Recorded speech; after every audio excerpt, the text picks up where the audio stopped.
half-a-crown each way with the bookie. Did I ever tell you how your grandmother turned me inside out? Inside out? Grandad nodded and put away his shovel. That's what I said. He ran his wheelbarrow into the shed, stood it against the wall. But you can't. Your grandmother can do anything when she sets her mind to it. Grandad shook his head, seemed to be thinking. Why did she turn you inside out? She gave me a warning, first time she caught me ringing the bookie. What's a bookie? Someone who takes bets on the races. And what's wrong with that? Well, it was against the law, bookmaking. They could throw you in jail. What for? For having a bet. It's not fair. Try telling that to the judge. But Granny lost all her money betting on the Melbourne Cup. It's a different story when it came to me putting on half-a-crown each way with the bookie. But you told me Granny bet £500,000 and lost the lot. That's right. And she wouldn't let you bet 5 bob. She can be pretty hard, your grandmother. So what happened? Waited till she went to do her shopping, and I was putting on my bet when your grandmother burst through the door and caught me with the phone in my hand. Again? Again, shook his head. I warned you, she said. Told you what I'd do. What? I had my mouth wide open, said Grandad.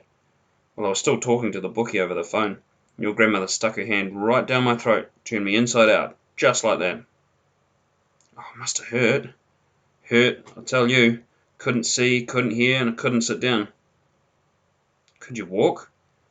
Both feet turned inside out? How long did it last?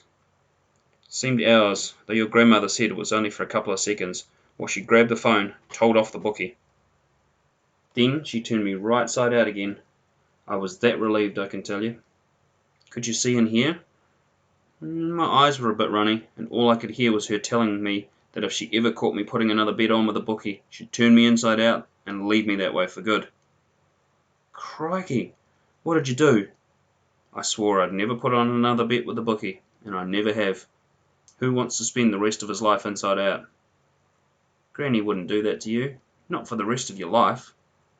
There's a dark side to your grandmother you don't know, Jack. When I went to bed, I thought about Grandad hopping around inside out and unable to sit down for the rest of his life. Granny came in to kiss me goodnight, and I asked her, Did you really turn Grandad inside out for putting on a bet with the bookie? Did he tell you that? I nodded and slipped down till just my eyes were showing over the counterpane. Granny looked at me and smiled. You don't have to believe everything that man says, you know.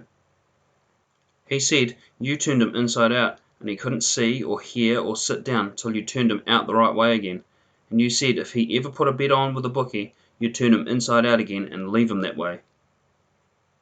Who would dig the garden and grow the veggies if Grandad was inside out? Who'd mow the lawn? I don't want to have to clip the hedge, paint the fence and sweep the path. That's what I keep your grandfather for. He'd be no use to me inside out. So you'd never turn me inside out? Never, I promise you. But I might go and turn your grandfather inside out for a moment, just to teach him not to fill you up with his cock and bull stories. Don't do that to him, Granny, please. All right, I promise. Now you get off to sleep and don't worry about your grandfather. He can look after himself. Not if he's inside out. That's right. I need him the way he is. Good night, sleep tight. Hope the fleas don't bite. Granny always said that. Sleep like a tree, I said, because she always said that too. Sleep like a tree, said Granny, and wake like a young horse. And I slept.